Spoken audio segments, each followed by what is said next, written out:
السلام علیکم ورحمۃ اللہ وبرکاتہ. نحمده ونصلي على رسوله الكريم اما بعد فاعوذ باللہ من الشیطان الرجیم. بسم اللہ الرحمن الرحیم. رب اشرح لي صدری ويسر لي امری واحلل عقدۃ من لسانی یفقهوا قولی. ہمارا آج کا موضوع ہے ہم اور ہمارے بچے. ہم کون ہیں؟ اگر کوئی آپ سے پوچھے کہ آپ کون ہیں تو آپ کیا جواب دیں گے؟ بتائیے کیا کہتے ہیں ہم اپنے آپ کو؟ مسلمان. جب کوئی ہم سے پوچھتا ہے کہ ہم کون ہیں تو ہم کہتے ہیں کہ ہم مسلمان ہیں. اگر ہم مسلمان ہیں تو ہمارے بچے کون ہونے چاہیے؟ مسلمان ہونے چاہیے. سوال یہ پیدا ہوتا ہے کہ مسلمان کون ہوتا ہے؟ مسلمان وہ جو اللہ کا فرما بردار ہو، تابعدار ہو اور اللہ کے احکامات کی پوری پابندی کرنے والا ہو، اپنی خواہشات پر رب کی خواہش کو مقدم رکھنے والا ہو. اب اگر ہم اپنا جائزہ لیں اور اپنے آپ کا احتساب کریں تو کیا واقعی ہم اللہ کے فرما بردار ہیں، اللہ کے اطاعت گزار ہیں، اللہ کی بات سب سے بڑھ کر ماننے والے ہیں؟ اور اگر نہیں تو پھر بچوں سے اس کی توقع رکھنا اور یہ سوچنا کہ بچے اللہ کے فرما بردار ہوں اور ہمارے فرما بردار ہوں، یہ بہت عجیب سی کنٹراڈکٹری بات ہوگی.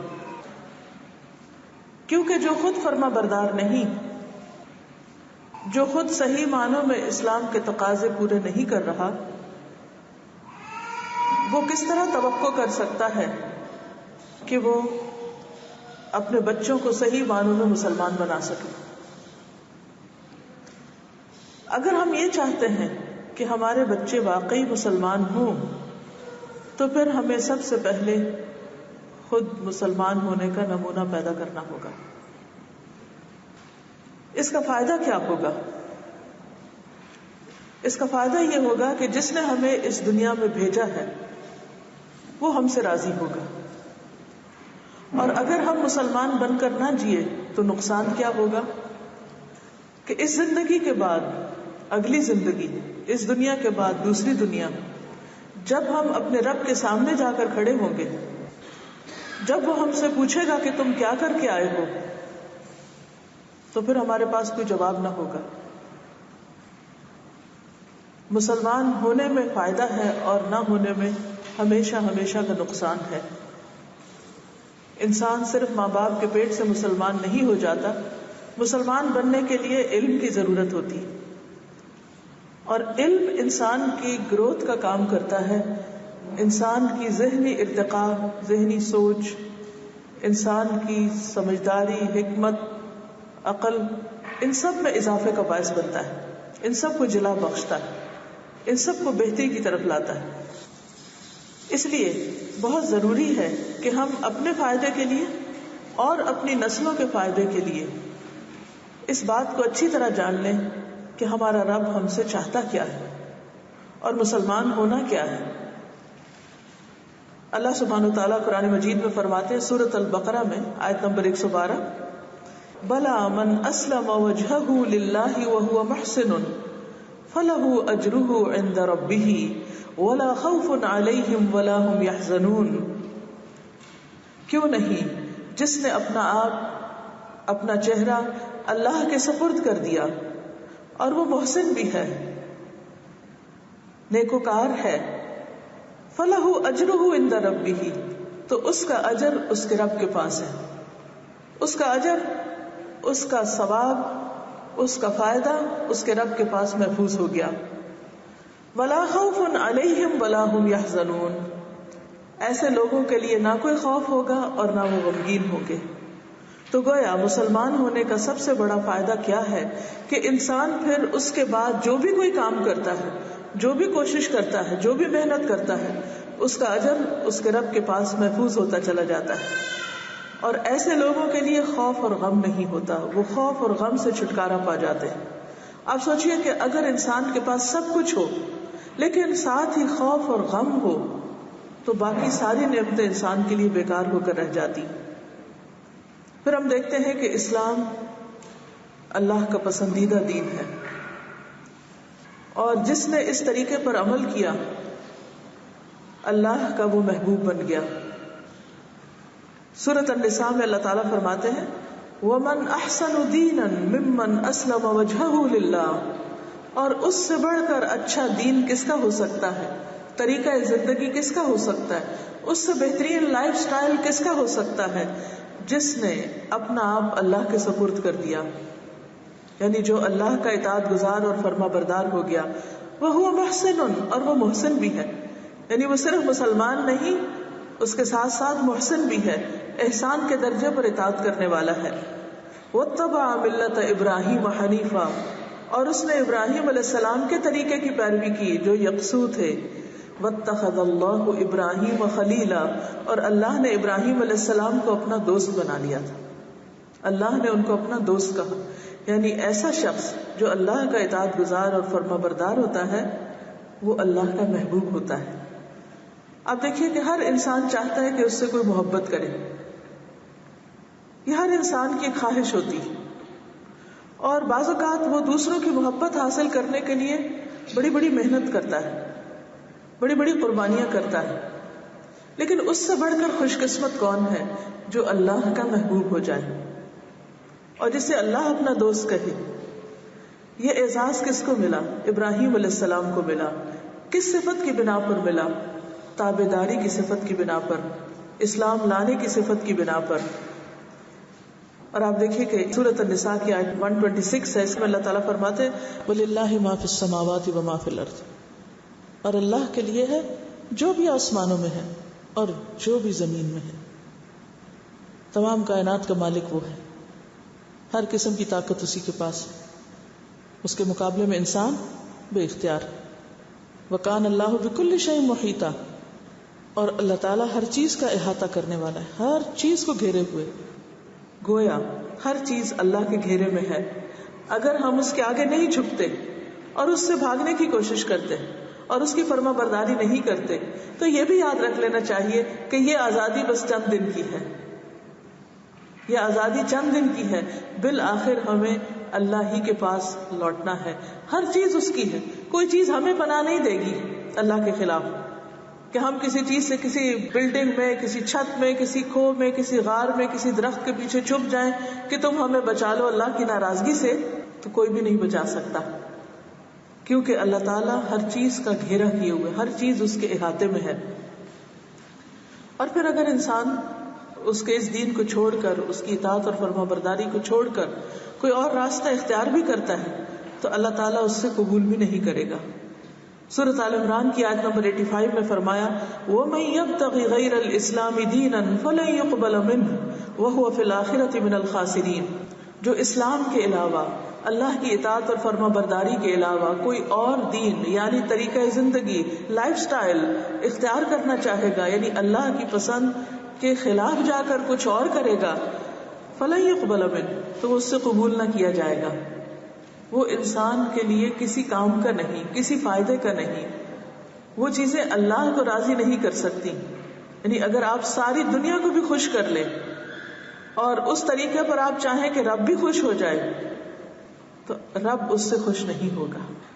پھر وہ کس طرح خوش ہوگا؟ اسی طریقے سے جو اس نے بتایا ہے کہ مجھے یہ چاہیے تم سے، اور وہ طریقہ ہے اطاعت اور فرما برداری کا، خواہ وہ اللہ کی عبادت میں ہو، خواہ وہ ماں باپ کی اطاعت اور فرما برداری میں ہو، خواہ وہ بچوں کی تربیت میں ہو، خواہ وہ رشتہ داروں کے ساتھ بہترین معاملات کی شکل میں ہو، خواہ وہ رزق حلال کمانے کی شکل میں ہو، کوئی بھی طریقہ ہو، ان سب میں جب تک اللہ کے بتائے ہوئے طریقے کے مطابق انسان نہیں چلتا تو وہ خسارے میں ہی ہے، اس کے لیے خسارہ ہی خسارہ ہے. فَلَن يُقْبَلَ مِنْهُ، یہ ساری کوششیں، محنت، کمائی، دولت کا خرچ کرنا، بھاگ دوڑ، یہ سب کچھ قبول ہی نہیں کیا جائے گا، وہاں یہ زیرو پر آ جائے گا. اگر اس کی مرضی کے مطابق نہیں، اس کو پسند نہیں، پھر اس ساری بھاگ دوڑ کا فائدہ کیا؟ وَهُوَ فِي الْآخِرَةِ مِنَ الْخَاسِرِينَ، اور آخرت میں وہ لوزرز میں سے ہوگا، نقصان اٹھانے والوں میں سے ہوگا، اس کے ہاتھ کچھ بھی نہیں آئے گا۔ اس لیے انسان کے لیے سب سے بڑی عقل مندی کی بات یہ ہے کہ وہ خود اور اپنی نسلوں کو اسلام پر چھوڑ کر جائے، اس اسلام پر، اس تابعداری اور فرمانبرداری پر جس میں پوری کائنات بندھی ہوئی ہے۔ کائنات کی ہر چیز اللہ کی فرمانبردار ہے۔ الم تر ان اللہ یسجد لہ من فی السماوات ومن فی الارض، کیا تم دیکھتے نہیں ہو کہ بے شک اللہ تعالیٰ کے لیے سجدہ کر رہی ہے ہر وہ چیز جو آسمانوں میں ہے اور جو زمین میں ہے، سب اس کے آگے جھکے ہوئے ہیں۔ والشمس والقمر والنجوم والجبال والشجر والدواب، سورج، چاند، ستارے، پہاڑ، درخت، جانور، وکثیر من الناس، اور بہت سے انسان بھی اس کے فرمانبردار ہیں۔ وکثیر حق علیہ العذاب، اور بہت سو پر تو عذاب چسپاں ہو کر رہ گیا ہے۔ یہ کون ہے؟ جو اللہ کے فرمانبردار نہیں ہے، جو اللہ کی مرضی کے خلاف زندگی کا طریقہ اختیار کیے ہوئے ہیں۔ وَمَن يُهِنِ اللَّهُ فَمَا لَهُ مِن مُكْرِمٍ، اور جس کو اللہ رسوا کر دے اس کو کوئی بھی عزت دینے والا نہیں۔ کیونکہ انسان مختلف طریقے اختیار کیوں کرتا ہے، مختلف کام کیوں کرتا ہے؟ تاکہ وہ دنیا میں ہر دل عزیز ہو جائے، اس کو عزت مل جائے۔ مثلا حرام طریقوں سے دولت کیوں کماتا ہے؟ کیا چاہتا ہے اس کے نتیجے میں؟ یا بچوں کو ایک خاص طریقے پر کیوں پالنا چاہتا ہے؟ کیونکہ یہ اس کا اسٹیٹس سمبل ہے۔ لیکن یہ نہیں سوچتا انسان کہ یہ سب اللہ کی فرمانبرداری میں جا رہا ہے یا اس کی نافرمانی میں۔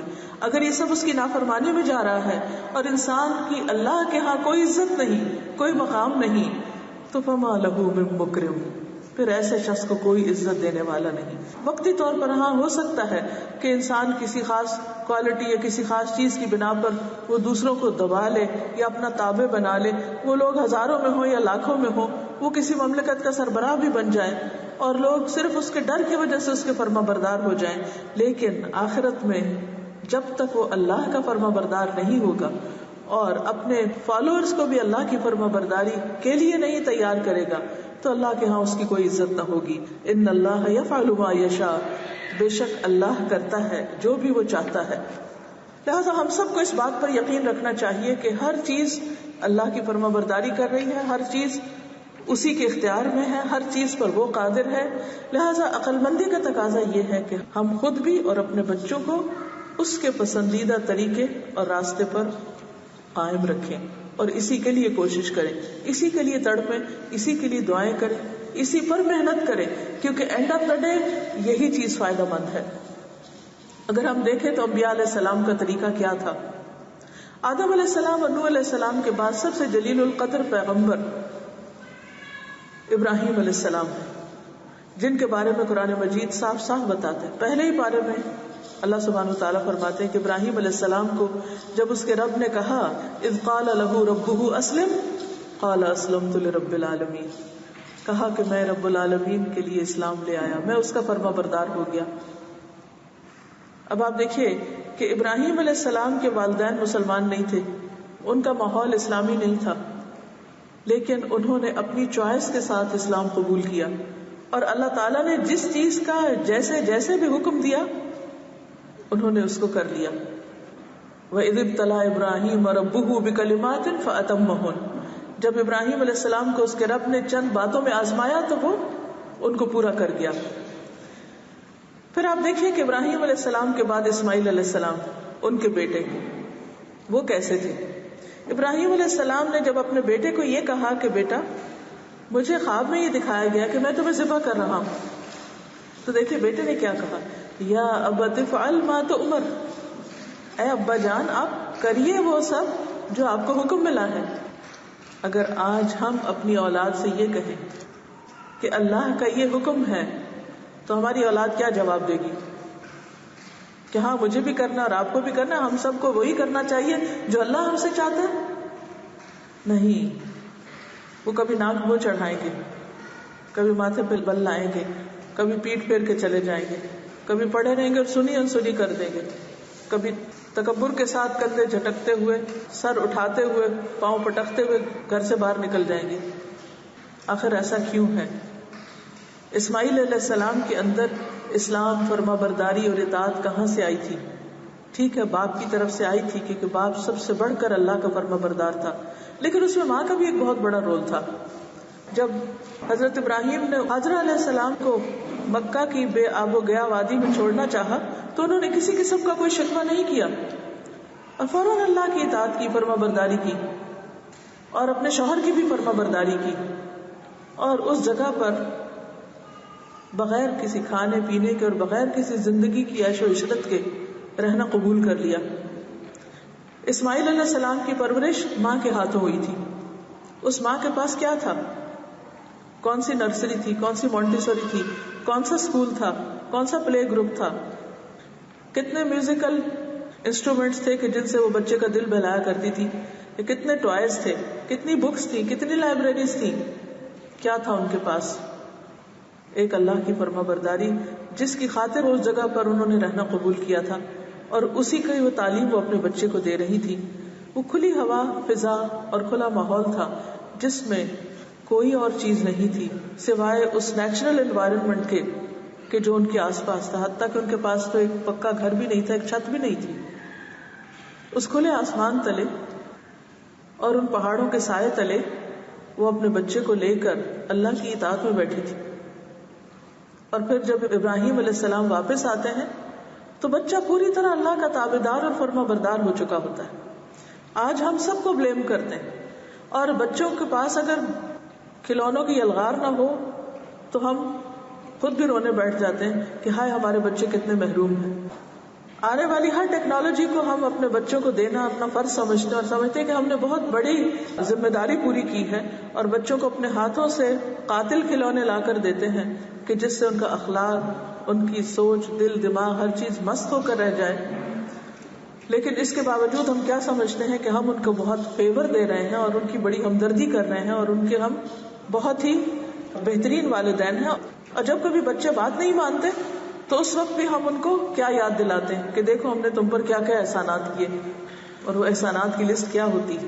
صرف دنیاوی عیش و عشرت، صرف دنیاوی نعمتیں. کیونکہ دین نہ ہم نے خود بطور نعمت کے پایا اور نہ بچوں کو وہ نعمت کے طور پر یاد دلایا کہ اے ہمارے بچوں کو یہ اللہ نے تمہارے لیے یہ دین چن لیا ہے.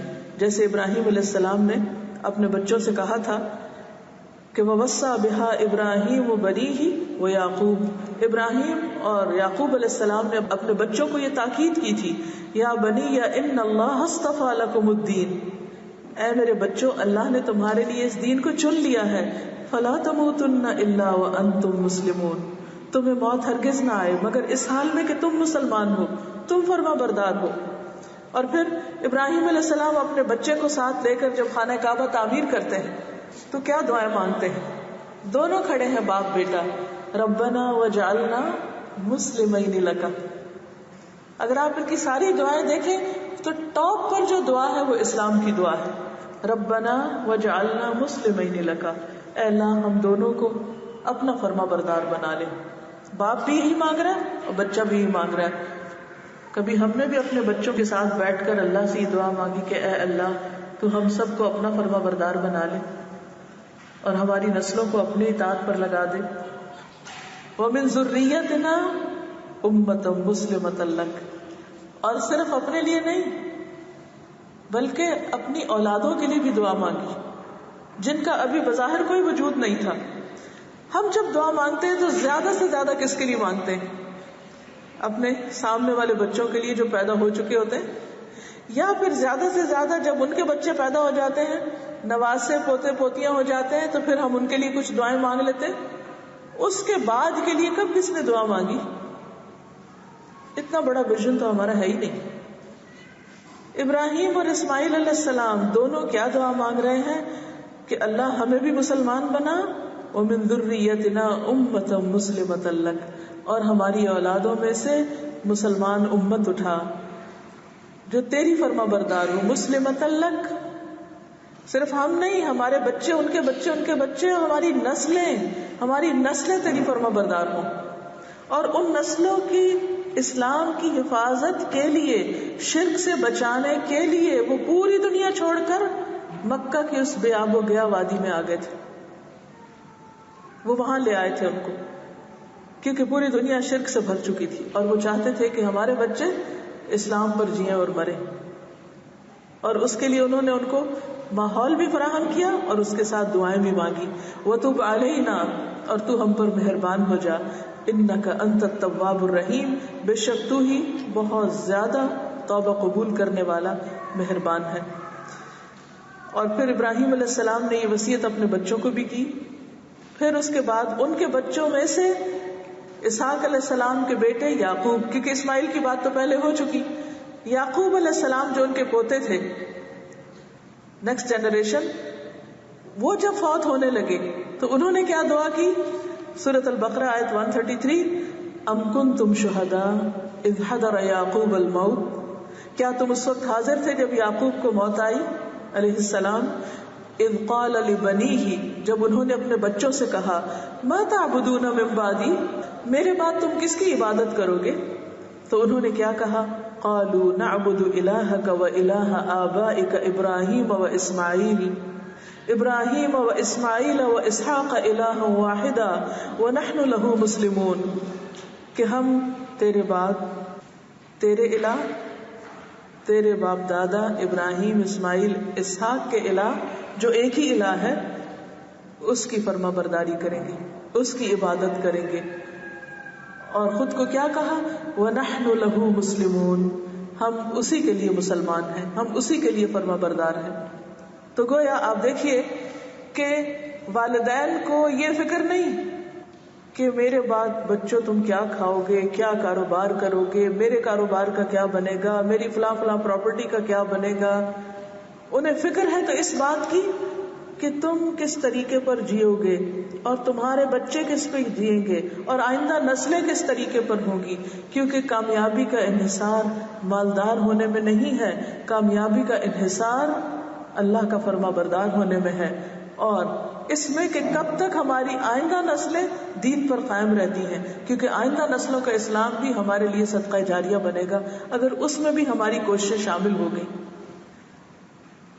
اور یہاں پر آپ دیکھیے کہ جتنی بھی کوششیں ہیں اور جتنی بھی گفتگو ہے، ان سب میں جو پہلو ڈومیننٹ ہے وہ اسلام کا پہلو ہے، اطاعت کا پہلو ہے، فرما برداری کا پہلو ہے.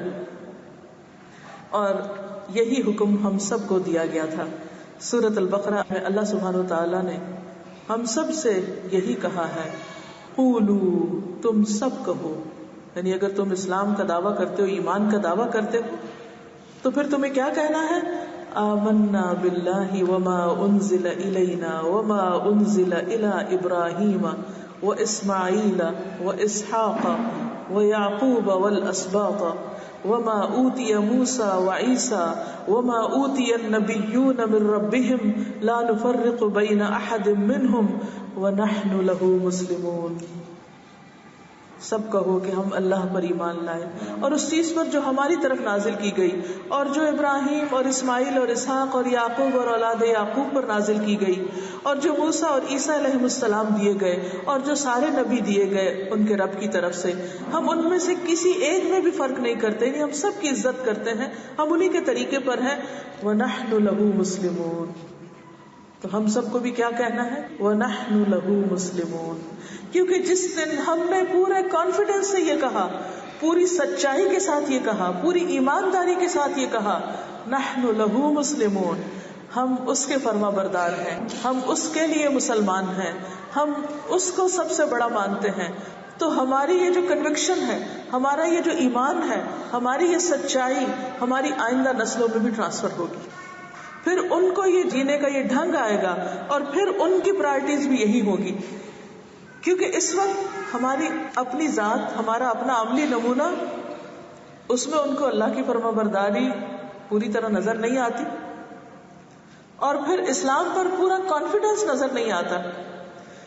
ادھر کسی کو کوئی کام کرتے ہوئے دیکھا، خواہ اللہ کی فرما برداری کا یا نافرمانی کا، ادھر ڈلک گئے. کسی اور کو کچھ اور کرتے دیکھا تو ادھر ڈلک گئے.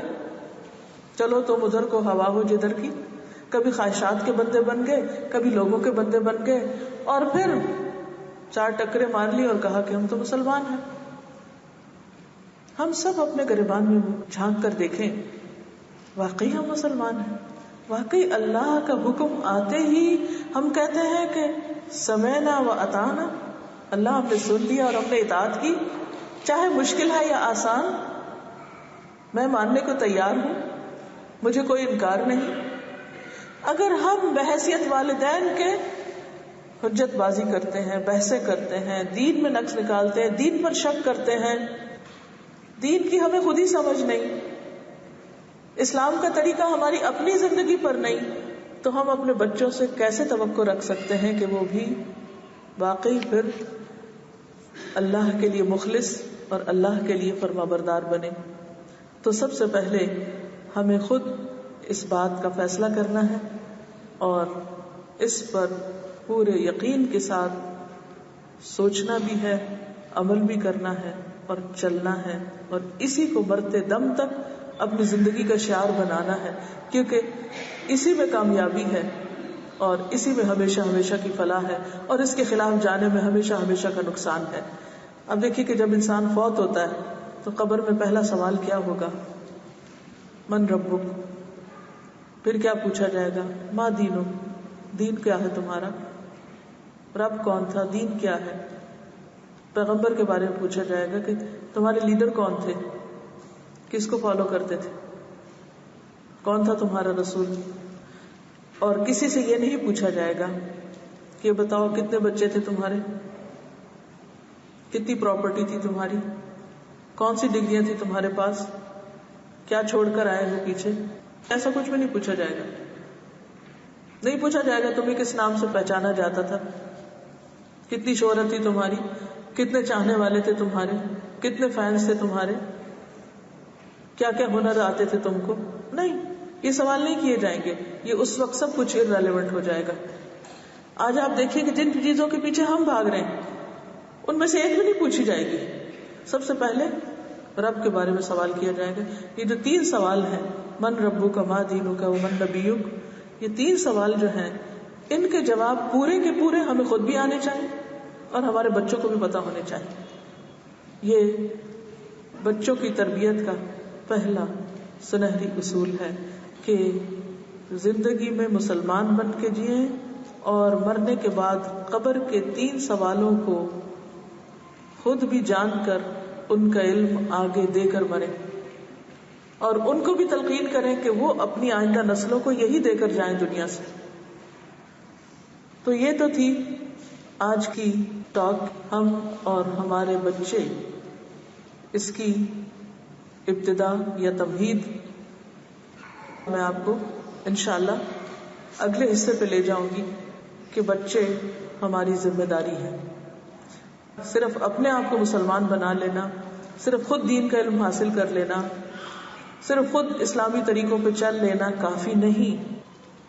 ہماری جتنی یہ ذمہ داری ہے کہ ہم خود فرما بردار بن کے رہیں اللہ کے، اتنی ہی ذمہ داری ہے کہ ہم اپنے بچوں کو بھی اللہ کا فرما بردار بنانے کی کوشش کریں۔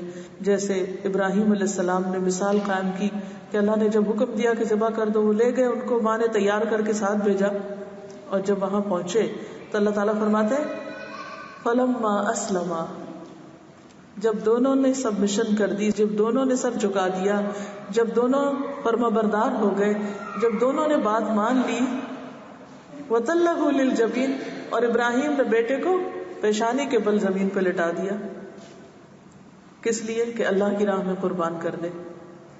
یہ تھی اطاعت اور فرما برداری۔ آج کیا ہمارے بچے اتنی تو نہیں لیکن اس سے آدھی، یہ 4تھے درجے کی بھی دین کے لیے، اللہ کے لیے کسی قربانی کے لیے راضی ہیں، صرف ایک نیند چھوڑنے کے لیے یا تھوڑی بھوک برداشت کرنے کے لیے؟ جان دینا تو بہت دور کی بات ہے۔ تو وہ ہمارے رہنما ہیں، ہمیں حکم دیا گیا کہ ان کے طریقے کی پیروی کرو۔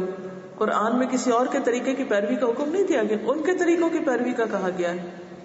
وہ اللہ کے محبوب تھے، اگر تم محبوب بننا چاہو تو وہ کر کے دکھاؤ۔ تو انشاءاللہ اس ذمہ داری کے بارے میں بات کریں گے، اور پھر یہ کہ تربیت کے رہنما اصول کیا ہیں اور ان کا آغاز کہاں سے ہوتا ہے۔ جو ابھی تک میں نے بولا ہے اس کے مطابق کیا کیا چیزیں آپ نے سیکھی اپنی ڈائریوں پر اب لکھ لیجیے کہ مجھے کیا کیا کرنا ہے، اپنا جائزہ اور عمل کی بات۔ کیونکہ ہم جو کچھ اس وقت پڑھ رہے ہیں ہمیں اس پر عمل کرنا ہے، صرف دل بہلانے کے لیے تو ہم یہاں جمع نہیں ہوئے. بسم اللہ الرحمن الرحیم. ہم انشاءاللہ دوسرا حصہ شروع کریں گے اپنی گفتگو کا. ہمارے بچے ہماری ذمہ داری ہے. قرآن مجید میں اللہ تعالیٰ فرماتے ہیں یا ایھا الذین آمنوا قوا انفسکم واہلیکم نارا. اے لوگوں جو ایمان لا چکے ہو، ایمان لے آئے ہو، قوا انفسکم بچاؤ اپنے آپ کو، یعنی ہم خود کو بچائیں، واہلیکم اور اپنے اہل و عیال کو، اپنے گھر والوں کو، بیوی بچوں کو. کس سے بچاؤ؟ نارن آگ سے. تو گویا یہ اہل ایمان کی ذمہ داری ہے کہ وہ اپنے آپ کو اور اپنے ساتھ اپنے بچوں کو آگ سے بچائیں، اس کا بندوبست کریں. لیکن یہ کب ہوگا، کیسے ہوگا؟ جب ہم اس کو اپنی ذمہ داری سمجھیں گے. اور جہاں تک ذمہ داری کا تعلق ہے تو اس کو قبول کرنا پڑتا ہے، ایکسپٹ کرنا پڑتا ہے، اور پھر اس کو ادا کرنے کے لیے علم حاصل کرنا پڑتا ہے، جاننا پڑتا ہے، سیکھنا پڑتا ہے. تو بچوں کی تربیت بھی ایک ایسی ذمہ داری ہے جس کو سیکھے بغیر ادا نہیں کیا جا سکتا. یہ خود بخود نہیں آ جاتی. ہم یہ تو کہہ سکتے ہیں کہ چڑیا کو اپنے بچے کو خود پالنا آ جاتا ہے، وہ تو اس کو بہت پالنا بھی نہیں پڑتا، وہ بچہ خود ہی کھانے اور پھر آہستہ آہستہ اڑنے کے قابل ہو جاتا ہے. اسی طرح باقی جانور بھی بہت سی اپنی ذمہ داری خود اٹھا لیتے ہیں. لیکن انسان کا بچہ پیدائش کے بعد ایک عرصے تک اپنے والدین کی محبت اور شفقت اور ان کی تربیت کا محتاج ہوتا ہے. اللہ تعالیٰ سب بچوں کو مسلمان پیدا کرتا ہے، لیکن یہ ماں باپ ہوتے ہیں جو اس کو یہودی، عیسائی یا مجوسی بنا دیتے ہیں. اس لیے ہم سب کو یہ سوچنا چاہیے کہ ہم اپنے بچوں کو کیا بنا رہے ہیں،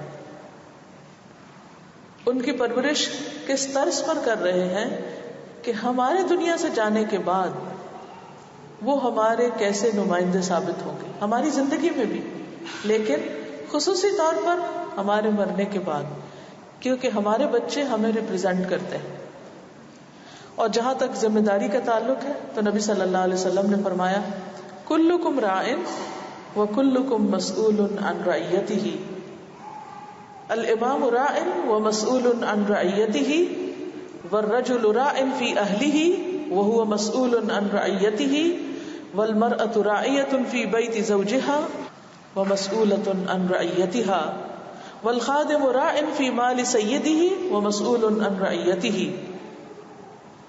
تم میں سے ہر ایک ذمہ دار ہے، ہر ایک ریسپانسبل ہے، اور ہر ایک سے اس کے ماتحتوں کے بارے میں پوچھا جائے گا، اس کی رعیت کے بارے میں سوال کیا جائے گا. تو گویا ہمارے دین اور ایمان کے بعد ہم سے کیا پوچھا جائے گا کہ ہمارے بچے کس دین پر تھے، انہوں نے کیا کیا. یہ جو آتا نا کہ والرجل راع فی اہلہ، کہ مرد اپنے گھر والوں کا راعی ہے، ذمہ دار ہے، وہو مسئول، اور اس سے سوال کیا جائے گا، یعنی مرد سے بھی سوال کیا جائے گا، شوہر سے یعنی باپ سے، بچوں کے باپ سے سوال کیا جائے گا اس کی اولاد کے بارے میں. اور صرف باپ سے نہیں، والمرأۃ، عورت بھی راعیۃ، ذمہ دار ہے، ریسپانسبل ہے، فی بیت زوجہا، اپنے شوہر کے گھر میں، ومسئولۃ عن رعیتہا، اور اس سے اپنی رعایا کے بارے میں پوچھا جائے گا، یا جو اس کے ماتحت ہیں ان کے بارے میں پوچھا جائے گا. اب عورت شوہر کے گھر میں، تو گھر میں صرف سامان اور فرنیچر ہی تو نہیں ہوتا، گھر تو گھر والوں سے ہوتا ہے. اگر گھر میں بچے نہیں تو وہ گھر صرف فرنیچر یا اس کی اچھی بلڈنگ جو ہے وہ تو خالی جگہ تو مکان کہلاتی، گھر تو جب ہی کہلاتی کہ جب اس میں گھر والے ہوتے ہیں. تو عورت ذمہ دار ہے گھر والوں کی، مراد اس سے کیا ہے؟ بچوں کی.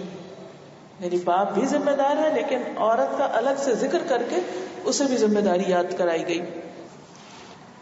اب یہ ذمہ داری کیا ہے؟ کس چیز کی ذمہ داری ہے؟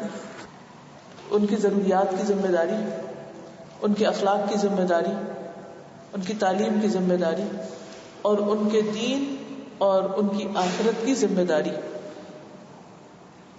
حدیث میں آتا ہے، مسند احمد کی حدیث ہے، عن ابن عمر ان النبی صلی اللہ علیہ وسلم قال لا يسترع الله تبارك وتعالى عبدا رعية قلت او كثرت الا سأله الله تبارك وتعالى عنها يوم القيامة اقام فيهم امر الله تبارك وتعالى ام اداعه حتى يسأله عن اهل بيته خاصة.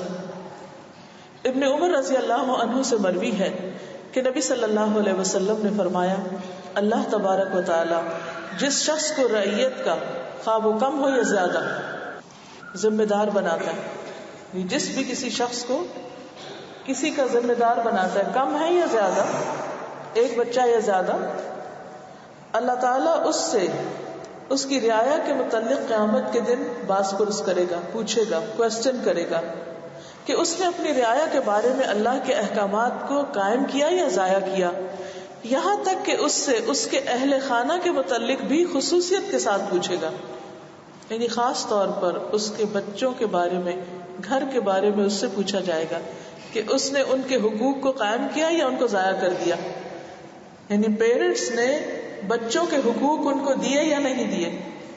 عام طور پر پیرنٹس ہوتے ہوئے ہم سب کو یہ بہت ہوتا ہے کہ ہمارے حقوق، اور ہم ہمیشہ بچوں کو یاد دلاتے رہتے ہیں کہ ہمارے تم پر بہت احسان ہے، لہٰذا ہمارا یہ بھی حق ہے، یہ بھی حق ہے، تم ہمیں رسپیکٹ بھی دو، ہماری کیئر کرو، ہمارا خیال رکھو. ہم بہت کچھ ان سے ڈیمانڈ کرتے ہیں، ایکسپیکٹ کرتے ہیں.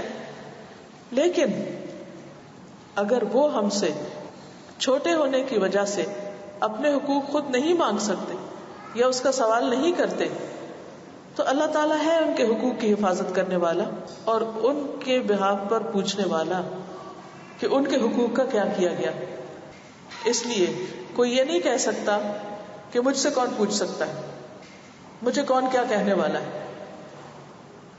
مثلا بیوی سے تو بعض اوقات شوہر پھر بھی پوچھتا ہے، لیکن مرد حضرات بہت دفعہ دیکھا گیا ہے کہ وہ بچوں کی ساری ذمہ داری صرف عورت پہ ڈال دیتے اور پھر کسی کے آگے بھی رسپانسبل نہیں ہوتے، کسی کے آگے بھی جواب دہ نہیں ہوتے.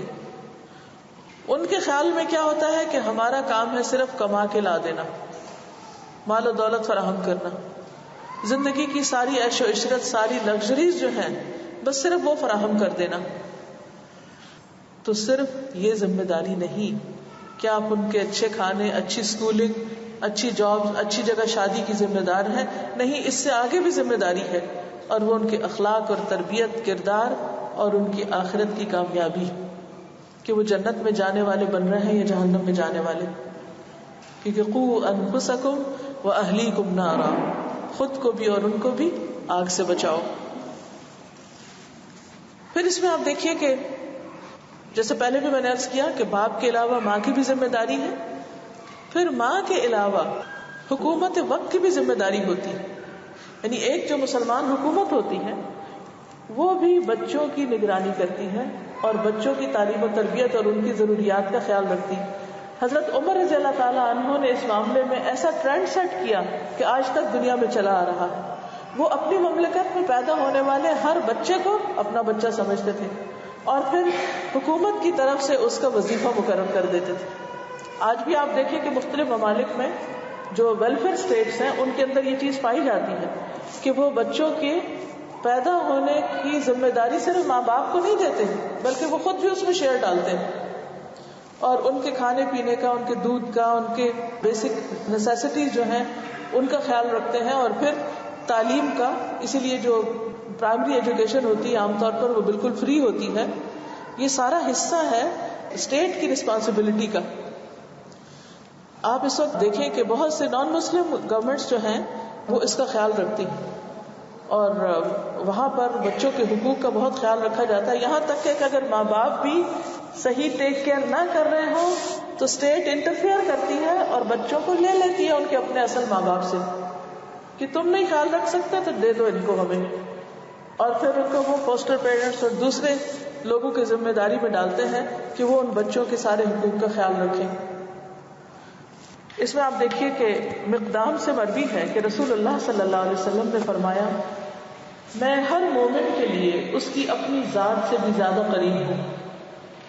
یعنی جتنا خود کوئی اپنا خیال کر سکتا ہے، اپنا فائدہ سوچ سکتا ہے، اللہ کے رسول صلی اللہ علیہ وسلم نے فرمایا میں اس سے بھی زیادہ ان کے لیے کیئر کرنے والا ہوں، اس سے بھی زیادہ ان کا خیر خواہ ہوں، کیونکہ آپ سب کے لیے رحمت بنا کر بھیجے گئے تھے. جو شخص قرض یا چھوٹی اولاد چھوڑ کر جائے ان کی پرورش میرے ذمہ ہے. یعنی آپ اپنے بچوں کے علاوہ باقی سب کی بھی ذمہ داری لے رہے ہیں as a head of state. اور جو شخص مال چھوڑ کر جائے وہ اس کے ورثاء کا ہوگا، یعنی مال اس کے وارثوں میں تقسیم ہوگا، لیکن قرض آپ ادا کرتے اور اگر بچے چھوٹے ہوتے تو ان کی بھی ذمہ داری لیتے. وہ مشہور واقعہ آپ کو یاد ہوگا کہ ایک مرتبہ آپ عید کی نماز پڑھنے کے لیے نکلے تو آپ نے دیکھا کہ ایک بچہ رو رہا ہے. آپ نے اس سے پوچھا کہ تم کیوں رو رہے ہو؟ تو اس نے کہا کہ میں یتیم ہوں، میرا باپ نہیں ہے، اور آج سب بچے جو ہے اپنے والدین کے ساتھ خوشی خوشی جا رہے ہیں اور میرا خیال کرنے والا کوئی نہیں. تو آپ نے اسے کہا کہ آج سے تم میرے بچے ہو، میں تمہارا باپ ہوں اور عائشہ تمہاری امی ہے. اور پھر حضرت عائشہ نے حضور صلی اللہ علیہ وسلم کی وفات کے بعد بھی اس کام کو جاری رکھا اور کئی 100 یتیم بچے ان کی گود میں ہوتے تھے. گود سے مراد لیب میں نہیں بلکہ وہ ان کی پرورش کرتی تھی. آج ہم سوشل ویلفیئر کی بہت باتیں کرتے ہیں اور ہم سمجھتے ہیں کہ شاید ہم ہی غریبوں یتیموں کا بہت خیال رکھتے ہیں، لیکن حضرت عائشہ رضی اللہ تعالی عنہا نے تعلیم کے کام کے ساتھ ساتھ ہمیشہ یتیم بچوں کو اپنی نگرانی میں لیا، ان کی تربیت کی اور ان کا خیال رکھا. تو بچے سب کے بچے ہوتے ہیں، یعنی ہر بچہ ہمارا بچہ ہے. اس کے والدین اگر اس کی کیئر کر رہے ہیں تو ٹھیک ہے، لیکن اگر وہ بیمار ہیں یا علم نہیں دے سکتے یا کوئی ضرورت پوری نہیں کر سکتے تو پھر باقی قریب ترین رشتہ داروں، نیبرز، دوست احباب، ان سب کی ذمہ داری بنتی ہے کہ وہ اوور آل سب کی دیکھ بھال کریں. اس میں جو مساجد کے ائمہ ہیں، جو ریلیجس لیڈرز ہیں، ایون جو پولیٹیشنز ہیں یا کسی بھی طبقے سے تعلق رکھنے والے لوگ ہیں، ان سب کا فرض بنتا ہے کہ وہ معصوم بچوں کی اٹھان، ان کی تعلیم، ان کی تربیت، ان کی ضروریات، ان کی دوا، ان کی جو بیسک نیڈز ہیں ان کا خیال رکھیں. اب دیکھیں کہ کہا جاتا ہے کہ ہر سیکنڈ میں دنیا میں 6 بچے مرتے ہیں. اگرچہ 24 پیدا بھی ہوتے ہیں لیکن یہ جو 6 مرتے ہیں، کیوں مرتے ہیں؟ اس وجہ سے کہ ان کی صحیح خوراک کا انتظام نہیں، وہ کئی بیماریاں لے کے پیدا ہوتے ہیں. کیوں؟ کیونکہ ماں باپ بیمار ہوتے ہیں. اب اگر ماں باپ جو ہے وہ 8 پیشنٹس ہیں تو بچے تو بیماری لے کے پیدا ہوں گے. اسی طرح اگر ماں باپ جو ہے وہ اسموکرز ہیں، اسموک کرتے ہیں، تو بچے جو ہے وہ کئی ڈسیبلٹیز لیے ہوئے پیدا ہو سکتے ہیں. اسی طرح اگر ماں باپ کے اندر اور کچھ خرابیاں ہیں تو وہ بھی آگے جینز میں یا نسلوں میں بعض اوقات ٹرانسفر ہو جاتی ہیں. تو اس لیے یہ بچوں کی تربیت باپ کی، ماں کی، اسٹیٹ کی ذمہ داری تو ہے، لیکن امت مسلمہ کے ہر فرد کی ایک طرح ذمہ داری بن جاتی ہے کہ وہ صرف اپنے بچوں کو نہیں بلکہ سب بچوں کا خیال رکھے. اوور آل مسلمان معاشرہ ایسا ہونا چاہیے کہ جس میں کمزوروں کے حقوق، کیونکہ بچے کمزور ہوتے ہیں نا، اپنے حقوق کی خود لڑائی نہیں لڑ سکتے. جو بڑے ہوتے ہیں وہ تو اپنے رائٹس کے لیے خود بہت کچھ کرتے ہیں، خود چینا چپٹی کر لیتے ہیں، خود مقابلہ کر لیتے ہیں. لیکن جو چھوٹے بچے ہیں ان کے حقوق کی ذمہ داری سب پر آ پڑتی ہے. اور پھر آپ دیکھیں کہ ایک وقت ایسا تھا کہ چاہے علم بہت عام نہیں تھا، لیکن یہ جو ایک اخلاق کی جو فضا تھی معاشرے کے اندر، اس کی وجہ سے لوگ صرف اپنے بچوں کو نہیں، اگر اپنے بچوں کے لیے کچھ لیتے تو اپنے محلے کے بچوں کے لیے، اپنے آس پاس کے بچوں کے لیے بھی ساتھ کچھ لیتے تھے. کیونکہ بچے تو بچے ہیں، اگر وہ کسی ایک کے پاس کوئی چیز دیکھیں گے تو دوسرا جو ہے وہ بھی اس کی خواہش کرے گا، پھر اپنے ماں باپ کو ستائے گا. نبی صلی اللہ علیہ وسلم نے یہاں تک کہا کہ اگر تم میں سے کوئی پھل خریدے تو اس کو چاہیے کہ وہ چھپا کر گھر لے جائے تاکہ پڑوسی کا بچہ نہ دیکھے. یعنی اگر اتنا خرید سکتا ہے کہ سب کو دے سکے تو ضرور کرے، لیکن اگر وہ سب کے لیے نہیں کر سکتا اور صرف اس کے پاس اتنا ہے کہ اپنے ہی بچے کو دے سکے, تو پھر اس کو اوپنلی اسے نہیں کھانا چاہیے, صرف اپنے بچے کو دے کے بھیج نہیں دینا چاہیے تاکہ باقی بچوں کے دل میں حسرت نہ آئے. تو بچے کی تربیت کی ذمہ داری پورے معاشرے کی ذمہ داری ہے, اور پھر اگر مل کر سب ایک دوسرے کے بچے کی خیر خواہی کرتے ہیں تو اس سے بچے زیادہ بہتر طور پر سیکھ سکتے ہیں. لیکن آج کل عام طور پر رواج کیا ہے کہ ہر شخص صرف خود اپنے بچے کی ذمہ داری لینا چاہتا ہے, کسی اور کی نہیں.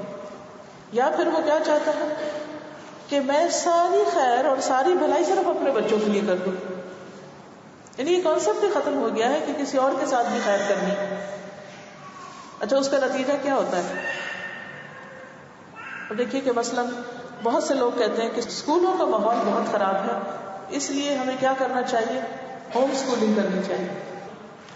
بڑی اچھی بات ہے ہوم اسکولنگ کریں, لیکن ہو کیا رہا ہے کہ جو پڑھی لکھی دیندار سمجھدار مائیں ہیں وہ اپنے 2 بچوں کو تو لے کے گھر بیٹھ گئی اور باقی سارے بچے فراموش کر دیے. اب جب یہ 2 بچے بڑے ہوں گے تو الٹیمیٹلی رزلٹ کیا نکلے گا؟ کیا وہ اسی معاشرے کے اندر ان کو کل نہیں چھوڑنا؟ کیا اسی سمندر کے اندر ہمارے بچے نہیں جائیں گے؟ اگر ہم نے باقی بچوں کی تعلیم و تربیت کا خیال نہ رکھا, ان کے اخلاق کی ذمہ داری نہ لی, تو ہمارے بچے جب ان بچوں کے ساتھ ملیں جلیں گے تو جن چیزوں سے آپ نے ان کو روک روک کر رکھا ہوا ہے وہ اچانک جب اس سے ایکسپوز ہوں گے تو انہی میں جا کے جمپ لگائیں گے.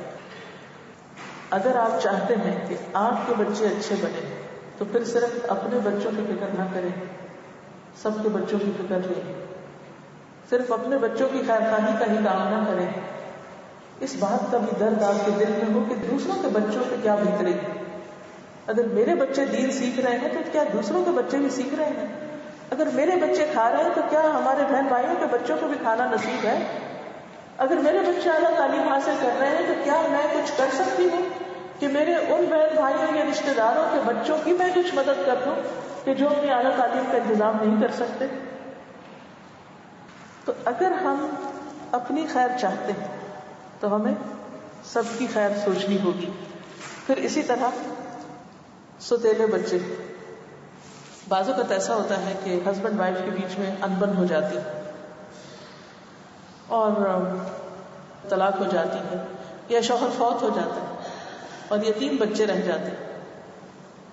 بہت سے لوگ اس لڑکی میں تو انٹرسٹڈ ہوتے ہیں لیکن اس کے بچوں کی ذمہ داری نہیں لینا چاہتے. اور اگر کسی وجہ سے اس عورت سے شادی کر بھی لی جائے, کسی طلاق یافتہ یا بیوہ عورت سے جس کے ساتھ کوئی ایک آدھ بچہ بھی ہو, تو اس ماں کو اتنا مجبور کر دیا جاتا ہے کہ خبردار جو تم اپنے بچے کا نام بھی لو یا اس کو یاد بھی کرو یا اس کے ساتھ کوئی بھلائی بھی کرو. میں پرسنلی ایسے کیسز کو جانتی ہوں کہ جن میں ماؤں کو بچوں سے الگ کر دیا گیا, حالانکہ مائیں ٹیک کیئر کر سکتی تھی اور بچوں کے ساتھ. اب کیا ہوا, قطع رحمی بھی. یعنی ایک عورت اگر جوانی میں بیوہ ہو جاتی ہے اور بچہ چھوٹا ہے, 1 ہے یا 2 ہے, تو 2 صورتیں. ایک یہ ہے کہ وہ ہمیشہ کے لیے بچوں سے الگ ہو جائے, دوسری یہ ہے کہ وہ مرد جو شادی کر رہا ہے وہ اپنے دل میں کچھ وسعت لائے اور وہ ان بچوں کو یتیم بچے سمجھ کر ان کی پرورش کی ذمہ داری لے. اس بارے میں جو اجر اور ثواب بتایا گیا ہے کہ آپ نے فرمایا کہ مسلمانوں میں سے سب میں بہترین گھر وہ ہے, سب سے اچھا گھر وہ ہے جس میں کوئی یتیم بچہ پلتا ہو اور اس کے ساتھ اچھا سلوک کیا جاتا ہو, اور بدترین گھر وہ ہے کہ جس میں کسی یتیم کی پرورش ہو اور اس کے ساتھ برا سلوک کیا جاتا ہو. نبی صلی اللہ علیہ وسلم نے اس معاملے میں کیا سنت چھوڑی؟ حضرت انس سے روایت ہے, ان انس قال لما حضرت ابا سلمة الوفاة قالت ام سلمة الى من تكلني فقال اللهم انك لام سلمة خير من ابي سلمة فلما توفي خطبها رسول الله صلى الله عليه وسلم فقالت انی کبیرۃ السن قال انا اکبر منک سنا والعیال علی اللہ ورسولہ واما الغیرۃ فارجو اللہ ان یذھبها فتزوجها رسول اللہ صلی اللہ علیہ وسلم. حضرت انس سے مروی ہے کہ جب ابو سلمہ کی وفات کا وقت آیا تو ام سلمہ کہنے لگی کہ آپ مجھے کس کے سپرد کر کے جا رہے ہیں؟ شوہر فوت ہو رہا ہے. ام سلمہ کے بچے چھوٹے ہیں، کہتی ہیں کہ تم تو جا رہے ہو، مجھے کس کے حوالے کرتے ہو، مجھے کیا کرنا ہے؟ انہوں نے کہا، ابو سلمہ کہتے ہیں، اے اللہ، ام سلمہ کے لیے ابو سلمہ سے بہتر تو ہی ہے، تو اس کا خیال رکھنا. آپ دیکھیے کہ کتنا زبردست توکل ہے. اور وہ یہ نہیں کہتے کہ دیکھو اچھا تم مجھے یاد کرتی رہنا اور میرے نام پہ جی لینا اور یا فلاں تمہارا خیال رکھے گا. کہا کہ اے اللہ، تو مجھ سے بہتر کفالت کرنے والا ہے ام سلمہ کی، میری وائف کی. انہوں نے کہا، اے اللہ، ام سلمہ کے لیے تو ابو سلمہ سے زیادہ بہتر ہے. پھر جب ابو سلمہ فوت ہو گئے تو رسول اللہ صلی اللہ علیہ وسلم نے ام سلمہ کو نکاح کا پیغام دیا. انہوں نے کہا، میں بڑی عمر کی عورت ہوں. آپ نے فرمایا، میں تم سے بڑا ہوں. ام سلمہ نے کہا، میں اس لیے نکاح نہیں کر سکتی کہ میرے بچے ہیں چھوٹے چھوٹے. فرمایا، بچے اللہ اور اس کے رسول کی ذمہ داری ہے، یعنی دوسرے لفظوں میں تمہارے بچوں کی ذمہ داری میں لوں گا. انہوں نے کہا کہ میں بہت غیرت مند عورت ہوں، یعنی آپ کی اور وائفز بھی ہیں تو میرے اندر ایک جیلسی ہے. کہا، رہی غیرت اور یہ جیلسی کی کیفیت تو مجھے امید ہے کہ اللہ اس کو دور کر دے گا، تم ایکسپٹ کر لو گی ان کو. تو پھر حضور صلی اللہ علیہ وسلم نے ام سلمہ سے نکاح کر لیا. تو اس واقعے کا مطلب کیا ہے کہ رسول اللہ صلی اللہ علیہ وسلم نے ابو سلمہ کے یتیم بچوں اور بیوہ کی ذمہ داری قبول کی. اب آپ دیکھیے کہ ہمارے معاشرے میں کیا ٹرینڈ ہے. کسی کا بیوہ ہو جانا نعوذ باللہ اس کو منحوس سمجھ لیا جاتا ہے، اور کسی یتیم کی پرورش یا کفالت صرف اس لیے نہیں کی جاتی کیا پتا ہم سے کوئی زیادتی ہو جائے تو بہتر ہے ہم نہ ہی چھوئیں اس کو، نہ ہی اس کا خیال رکھیں. دیکھیے انسان اپنے طور پر کوشش کرتا ہے لیکن باقی تو اللہ کے ذمہ ہے، کیونکہ ہم کتنی بھی کوشش کر لیں لوگوں کے ساتھ عدل نہیں کر سکتے. ہم کتنی بھی احتیاط کریں ہم کسی کا دل دکھانے سے رہ نہیں پاتے. ہم کتنی بھی کوشش کریں ہم وہ سب کچھ نہیں کر پاتے جو ہم کرنا چاہتے ہیں. اصل چیز کیا ہے؟ حسن نیت، حسن ظن اور کوشش. جب انسان کوشش کرتا ہے تو اللہ تعالیٰ خود اس کا ذمہ لے لیتا ہے.